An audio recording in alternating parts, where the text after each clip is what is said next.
vocation story is really a game of love with the Eternal Father, a game in which we have to seek and discover the plan which He has for us from all eternity for us to love and serve Him here on earth. It is a game in which He gives us clues, sometimes more subtle, sometimes more obvious, and we have to really search for and be open to discover these clues in our everyday life. I had the grace of being born into Szensztackie, I guess you could say. My parents were already involved in Szensztackie before I was born, so I definitely grew up in Szensztackie, and it played a very big part in my life and my striving for sanctity.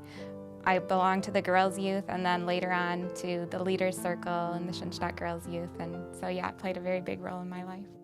So my father, Joseph Yank, he actually knew Father Kentenich from when he was a boy. He was a boy when Father was here in Milwaukee during his exile time for 14 years. And so his parents belonged to went to the Monday evening talks that Father Kentenich gave when he was here in Milwaukee, and Father Kentenich dedicated their home shrine. So from when he was a boy, my dad was involved in Szensztackie, and then when my mom met my dad, of course, Szensztackie was such a great part of my dad's life that he wanted to share it with my mom, and they entered the Family Federation, which is another branch of Szensztackie for families and couples.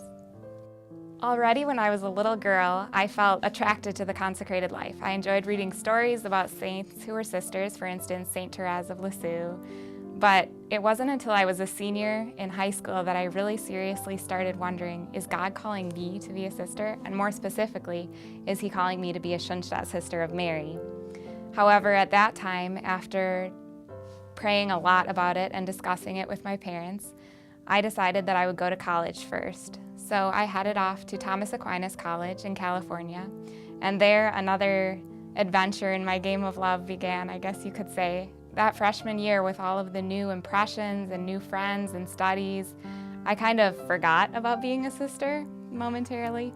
And it wasn't until, thankfully, the Blessed Mother doesn't forget us so easily, and she doesn't give up on us so easily. So the summer after my freshman year, she arranged, with the help of the sisters, that I got a job at our retreat center in Waukesha, Wisconsin, working in the office.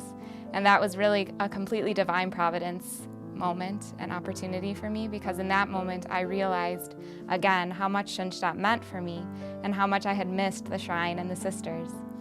And so once again I started seriously asking, is God calling me to be a Szensztackie sister?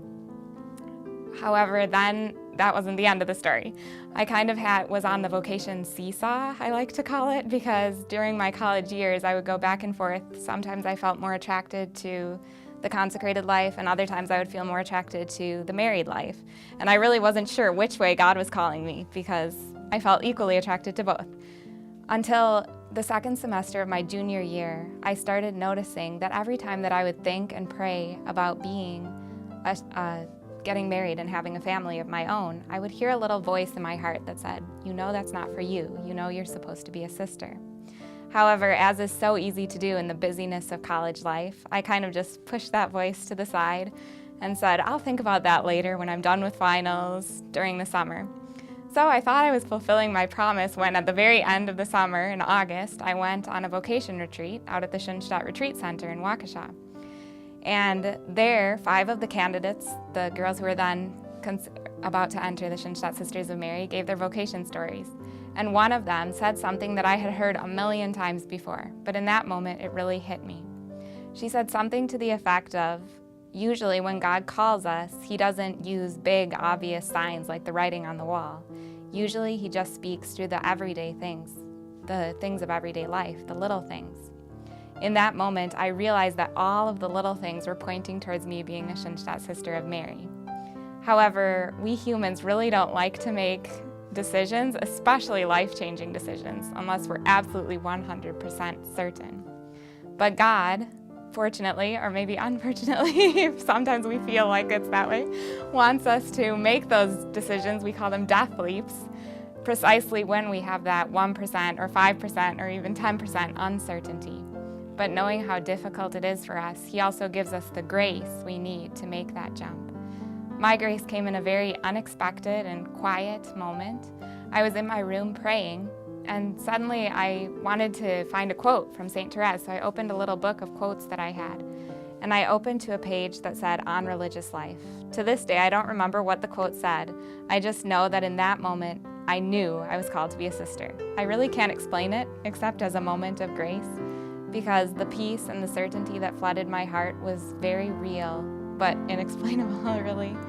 And then I had a more difficult decision because I was actually 2 days away from going back to California for my senior year of college, so I had to decide if I was going to enter right then or if I was going to finish my senior year first and then enter. That was probably actually the hardest decision I ever made in my life, but I decided to go back and finish that last year of college.